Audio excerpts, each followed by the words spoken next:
விருத்தாசலம் அரசு மருத்துவமனையில் புதிதாக கட்டப்பட்டு வரும் கூடுதல் கட்டிடம் மற்றும் அரசு மருத்துவமனை ஆகியவற்றை தமிழ்நாடு தொழிலாளர் நலன் மற்றும் திறன் மேம்பாட்டுத்துறை அமைச்சர் சி.வே. கணேசன் நேரில் ஆய்வு செய்தார்.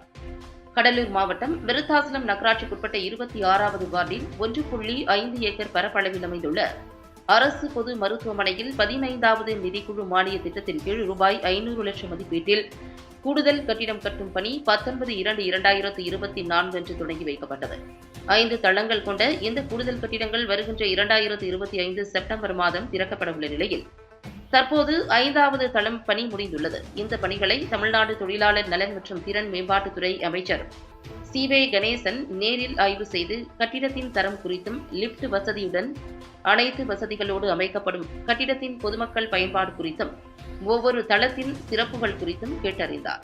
பின்பு விருத்தாசலம் அரசு பொது மருத்துவமனையில் அவசர சிகிச்சை பிரிவு மற்றும் சிறப்பு சிகிச்சை அளிக்கப்படுகின்ற பிரிவுகளில் சிகிச்சை பெற்று வரும் நோயாளிகளை சந்தித்து சரியான முறையில் சிகிச்சை அளிக்கப்படுகின்றதா, தற்போது உங்களுடைய உடல்நிலை எப்படி உள்ளது என ஒவ்வொரு நோயாளிகளிடமும் கேட்டு அதன் தன்மைக்கு ஏற்ப அவர்களுக்கு சிறப்பான சிகிச்சை அளித்திட அரசு மருத்துவமனை மருத்துவர்களிடம் கேட்டுக் கொண்டார். மேலும் வருகின்ற செப்டம்பர் 5ஆம் தேதி புதிய கூடுதல் கட்டிட பணிகள் நிறைவுற்று பொதுமக்கள் பயன்பாட்டிற்கு கொண்டு வரப்படும் என அமைச்சர் கூறினார். இந்த ஆய்வின் போது விருத்தாசலம் நகரமன்ற தலைவர் சங்கவி முருகதாஸ், நகராட்சி ஆணையாளர் பானுமதி, முன்னாள் சட்டமன்ற உறுப்பினரும் திமுக மாநில இலக்கிய அணி துணைத் தலைவருமான வி.டி. கலைச்செல்வன், திமுக ஒன்றிய செயலாளர்கள் கனக கோவிந்தசாமி, வேல்முருகன், மருத்துவமனை தலைமை மருத்துவர் சுவாமிநாதன் மற்றும் அனைத்து மருத்துவத்துறை மருத்துவர்கள், செவிலியர்கள், புதிய கூடுதல் கட்டிடப் பணி மேற்கொள்ளும் ஒப்பந்ததாரர் மற்றும் நகரமன்ற உறுப்பினர்கள், திமுக பொறுப்பாளர்கள் கலந்து கொண்டனர்.